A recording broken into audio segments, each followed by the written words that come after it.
গাধাকে সৃষ্টি করার পর তাকে বলা হলো সকাল থেকে সন্ধ্যা পর্যন্ত তাকে ক্লান্তিহীন পরিশ্রম করতে হবে,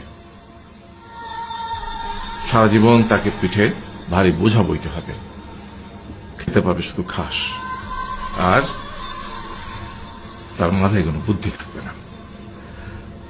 তার আয়ু হবে 50 বছর। গাধা করজোড়ে সৃষ্টিকর্তাকে বলল, আমি এত বছর বাঁচতে চাই না, আমাকে 20 বছর আয়ু দেওয়া হোক।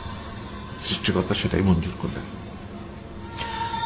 কুকুরকে যখন সৃষ্টি করা হলো তখন তাকে বলা হলো যে সে হবে মানুষের সবচেয়ে বড় বন্ধু, কিন্তু সে খাবে মানুষের উচ্ছিষ্ট, এবং তার আয়ু হবে 30 বছর।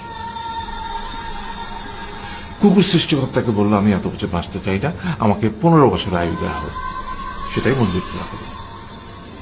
এরপর বানরকে বলা হলো, তুমি শুধু গাছের এ ডাল থেকে ও ডালে ঝুল খাবে এবং নানান রকম ফন্দি ফিকির করে মানুষকে আনন্দ দিবে, তোমার আয়ু হবে 20 বছর। মানুষ বলল, আমি 20 বছর বাঁচতে চাই না, আমাকে 10 বছর দেওয়া হোক। সেটাই মঞ্জুর করা হলো। এবার এলো পুরুষ মানুষের পালা। তাকে বলা হলো যে তুমি হলে প্রাণীকুলের মধ্যে সবচেয়ে বিচক্ষণ এবং বুদ্ধিমান, সেই জন্য তোমাকে প্রাণীদের শিরোমণি করা হলো এবং তোমার আয়ু হবে 20 বছর।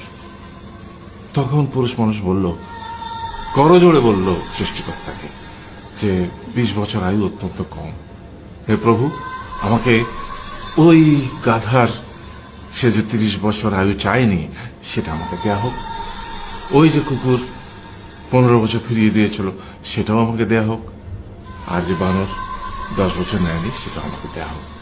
20 বছর অত্যন্ত কম, আমি দীর্ঘদিন বাঁচতে চাই। সৃষ্টিকর্তা সেটাও মঞ্জুর করলেন। তারপর কি হলো? সেই থেকে ছেলেরা পুরুষ মানুষ হিসেবে বাঁচে 20 বছর, তারপরের 30 বছর সংসারের বোঝা পিঠে করে বয়ে বেড়ায়, সেটা কার মতো? গাধার মতো।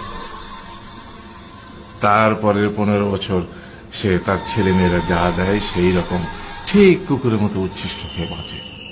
আর তারপরে বৃদ্ধ বয়সে ঠিক বানরের মতো, যেমন গাছের এডাল থেকে ওডাল ঝুল খায় বানর, তেমনি এই ছেলের বাড়ি থেকে ওই ছেলের বাড়ি, আর নানান রকম ফন্দি ফিকির করে তার নাতি নাতনিদের আনন্দ দেওয়ার চেষ্টা করে।